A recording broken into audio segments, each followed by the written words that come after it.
আসসালামু আলাইকুম, স্বাগতম ওয়ার্ল্ড এক্স সংবাদে। আমি মোহাম্মদ জায়েদ মাহমুদ আজকের সব আন্তর্জাতিক খবর নিয়ে হাজির হয়েছি। শুরুতেই জানিয়ে দিব সংবাদ শিরোনাম, তারপর বিস্তারিত। যুদ্ধে পাশে থাকায় পাকিস্তানকে ধন্যবাদ জানালো ইরান। ইরানের সামরিক মহাকাশ স্থাপনা ধ্বংসের দাবি ইসরায়েলের। যুদ্ধে আমিরাতে নিহত ৭, আহত ১৪৫। বেইজিং সফরের আগে হরমুজ প্রণালী ইস্যুতে চীনের কাছে ট্রাম্পের শর্ত। মার্কিন বিমানঘাটির গোলাবারুদ ডিপো উড়িয়ে দিল ইরান। এই বিষয়ে আপনার মতামত কমেন্টে জানান এবং যুদ্ধের সব আপডেট আগে পেতে চ্যানেলটি সাবস্ক্রাইব করে যাবেন। আসসালামু আলাইকুম, স্বাগতম জানাচ্ছি ওয়ার্ল্ড এক্স সংবাদে। আমি মোহাম্মদ নাহিদ ইসলাম। এতক্ষণ শুনছিলেন সংবাদ শিরোনাম, এবার বিস্তারিত। মধ্যপ্রাচ্যের বর্তমান ভূ রাজনৈতিক প্রেক্ষাপটে একটি অত্যন্ত তাৎপর্যপূর্ণ ঘটনা হিসেবে দেখা হচ্ছে ইরানের পক্ষ থেকে পাকিস্তানকে দেওয়া বিশেষ ধন্যবাদ বার্তাকে, যা মূলত এই অঞ্চলের ভবিষ্যৎ সমীকরণকে সম্পূর্ণ নতুন একটি রূপ দিতে পারে বলে আন্তর্জাতিক বিশ্লেষকরা মনে করছেন।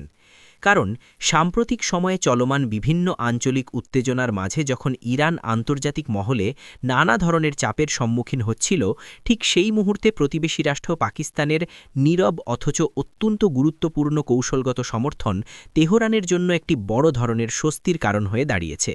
এবং আপনারা হয়তো জানেন যে ইরান ও পাকিস্তানের মধ্যে দীর্ঘদিনের একটি জটিল কিন্তু অত্যন্ত গুরুত্বপূর্ণ দ্বিপাক্ষিক সম্পর্ক রয়েছে, যা শুধুমাত্র ভৌগোলিক সীমানা ভাগাভাগির মধ্যেই সীমাবদ্ধ নয়, বরং অর্থনীতি, জ্বালানি নিরাপত্তা এবং আঞ্চলিক স্থিতিশীলতার ক্ষেত্রে একে অপরের ওপর বেশ নির্ভরশীল।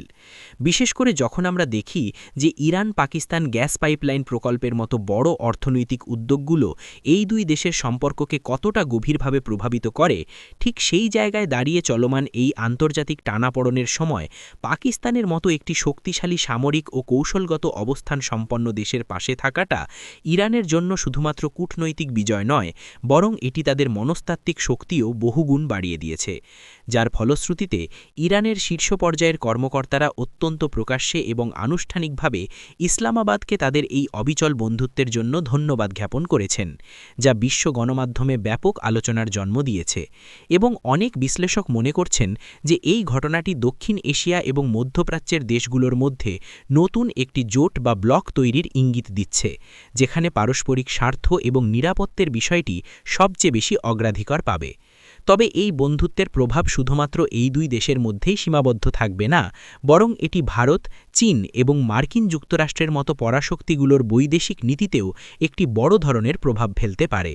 কারণ এই অঞ্চলে যে কোনো ধরনের কৌশলগত পরিবর্তন বিশ্ব অর্থনীতির সাপ্লাই চেন, বিশেষ করে জ্বালানি তেলের বাজারে বড় ধরনের প্রভাব বিস্তার করে। তাই আপনাদের কাছে আমার একটি প্রশ্ন রইল। আধুনিক বিশ্বের সামরিক শক্তি প্রদর্শনের ক্ষেত্রে এখন আর শুধুমাত্র স্থল, নৌ বা আকাশপথের মধ্যে প্রতিযোগিতা সীমাবদ্ধ নেই, বরং এই প্রতিযোগিতা এখন মহাকাশ পর্যন্ত বিস্তৃতি লাভ করেছে। এবং ঠিক এই প্রেক্ষাপটেই ইসরায়েলের পক্ষ থেকে করা একটি দাবি আন্তর্জাতিক অঙ্গনে ব্যাপক আলোড়ন সৃষ্টি করেছে, যেখানে তারা অত্যন্ত স্পষ্টভাবে দাবি করেছে যে তারা ইরানের একটি অত্যন্ত গুরুত্বপূর্ণ এবং স্পর্শকাতর সামরিক মহাকাশ স্থাপনায় সফলভাবে আঘাত হেনে সেটি ধ্বংস করে দিয়েছে, যা মূলত দুই দেশের মধ্যে চলা দীর্ঘদিনের ছায়াযুদ্ধের একটি চরম এবং অত্যাধুনিক রূপ হিসেবেই দেখছেন প্রতিরক্ষা বিশ্লেষকরা। কারণ আমরা সবাই জানি যে বর্তমান যুগে যে কোনো দেশের জাতীয় নিরাপত্তা, নজরদারি, যোগাযোগ ব্যবস্থা এবং মিসাইল গাইডেন্স সিস্টেমের জন্য মহাকাশ প্রযুক্তি এবং স্যাটেলাইট নেটওয়ার্ক কতটা অপরিহার্য একটি বিষয়। আর ইরানের মতো একটি দেশ যারা গত কয়েক বছর ধরে তাদের মহাকাশ কর্মসূচিতে ব্যাপক বিনিয়োগ করে আসছিল এবং নিজস্ব প্রযুক্তিতে স্যাটেলাইট উৎক্ষেপণের মাধ্যমে এই অঞ্চলে নিজেদের প্রযুক্তিগত শ্রেষ্ঠত্ব প্রমাণের চেষ্টা করছিল, তাদের এমন একটি কৌশলগত স্থাপনার উপর হামলার দাবি যদি সত্য হয়ে থাকে, তবে তা নিঃসন্দেহে তেহরানের প্রতিরক্ষা ব্যবস্থার জন্য একটি বিশাল বড় ধাক্কা। অন্যদিকে ইসরায়েলের এই দাবিটি এমন একটি সময় সামনে এলো যখন বিশ্বজুড়ে সাইবার নিরাপত্তা এবং মহাকাশ ভিত্তিক প্রযুক্তি নিয়ে চরম এক নীরব যুদ্ধ চলছে। তবে ইসরায়েল ঠিক কোন ধরনের প্রযুক্তি বা মাধ্যম ব্যবহার করে এই হামলা চালিয়েছে তা নিয়ে তারা বিস্তারিত কোনো তথ্য প্রকাশ করেনি, যা আন্তর্জাতিক পরিমণ্ডলে আরও বেশি রহস্য এবং কৌতূহলের জন্ম দিয়েছে। যদিও অনেকেই মনে করছেন যে এটি সম্ভবত কোনো সরাসরি প্রচলিত সামরিক হামলা নয়, বরং এটি একটি অত্যন্ত উন্নত মানের সাইবার আক্রমণ বা অন্য কোনো অত্যাধুনিক গুপ্তচর বৃত্তির ফলাফল হতে পারে, যা ইরানের রাডার বা নিরাপত্তা ব্যবস্থাকে ফাঁকি দিয়ে এই ধরনের একটি সুনির্দিষ্ট লক্ষ্যবস্তুতে আঘাত হানতে সক্ষম হয়েছে। আর এই ঘটনার পর স্বাভাবিকভাবেই পুরো মধ্যপ্রাচ্যে এক ধরনের থমথমে পরিস্থিতি বিরাজ করছে এবং বিশ্ব নেতারা এই বিষয়ে গভীর উদ্বেগ প্রকাশ করেছেন, কারণ এই ধরনের মহাকাশভিত্তিক সামরিক সংঘাত যদি বৃদ্ধি পায় তবে তা শুধুমাত্র ওই অঞ্চলের জন্যই নয়। সংযুক্ত আরব আমিরাত, যাকে বিশ্ববাসী মধ্যপ্রাচ্যের অন্যতম শান্তিপূর্ণ, নিরাপদ এবং অর্থনৈতিকভাবে সমৃদ্ধ একটি দেশ হিসেবেই জেনে, সেই দেশটিতে ঘটে যাওয়া সাম্প্রতিক একটি অনাকাঙ্ক্ষিত এবং মর্মান্তিক ঘটনার খবর আজ পুরো বিশ্বকে গভীরভাবে শোকাহত করেছে। যেখানে প্রাপ্ত সর্বশেষ তথ্য অনুযায়ী এক আকস্মিক সংঘাতের জেরে অন্তত ৭ জন মানুষের প্রাণহানি ঘটেছে এবং আরও প্রায় ১৪৫ জন আহত হয়েছেন, যা এই অঞ্চলের সাধারণ মানুষের মনে তীব্র আতঙ্কের সৃষ্টি করেছে। কারণ আমরা জানি যে আমিরাত হচ্ছে এমন একটি জায়গা যেখানে সারা বিশ্ব থেকে লক্ষ লক্ষ মানুষ ব্যবসা-বাণিজ্য, চাকরি এবং পর্যটনের উদ্দেশ্যে অবস্থান করেন। আর এমন একটি আন্তর্জাতিক হাবে যখন এই ধরনের কোনো হতাহতের ঘটনা ঘটে, তখন তার প্রভাব শুধুমাত্র একটি দেশের ভৌগোলিক সীমানার মধ্যেই আটকে থাকে না, বরং তা বিশ্ব অর্থনীতি, রেমিটান্স প্রবাহ এবং আন্তর্জাতিক বিনিয়োগের ওপর একটি বিশাল বড় মনস্তাত্ত্বিক চাপ তৈরি করে। তবে এই ঘটনার পরপরই আমিরাতে স্থানীয় প্রশাসন এবং জরুরি সেবা প্রদানকারী সংস্থাগুলো অত্যন্ত দ্রুততার সাথে পরিস্থিতি নিয়ন্ত্রণের জন্য কাজ শুরু করেছে। বিপুল সংখ্যক অ্যাম্বুলেন্স, মেডিকেল টিম এবং উদ্ধারকর্মীরা ঘটনাস্থলে পৌঁছে আহতদের দ্রুত উদ্ধার করে শহরের বিভিন্ন অত্যাধুনিক হাসপাতালগুলোতে স্থানান্তর করেছেন, যেখানে তাদের সর্বোচ্চ চিকিৎসা সেবা নিশ্চিত করা হচ্ছে।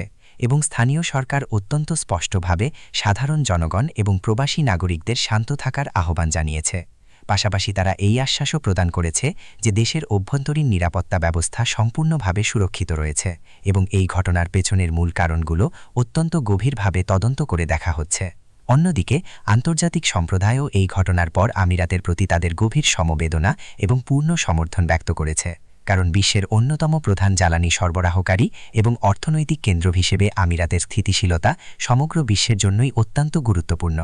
তাই এই ধরনের অনাকাঙ্ক্ষিত পরিস্থিতিগুলো আমাদের বারবার মনে করিয়ে দেয় যে বর্তমান বিশ্বের ভূরাজনৈতিক প্রেক্ষাপট কতটা পরিবর্তনশীল এবং যে কোনো মুহূর্তেই যে কোনো স্থানে এমন অনাকাঙ্ক্ষিত ঘটনা ঘটে যেতে পারে যা সাধারণ মানুষের জীবনযাত্রাকে মারাত্মকভাবে ব্যাহত করে। আন্তর্জাতিক কূটনীতি এবং বিশ্ব অর্থনীতির সবচেয়ে বড় দুই পরাশক্তি মার্কিন যুক্তরাষ্ট্র এবং চীনের মধ্যকার সম্পর্ক সব সময়ই বিশ্বব্যাপী আলোচনার কেন্দ্রবিন্দুতে থাকে।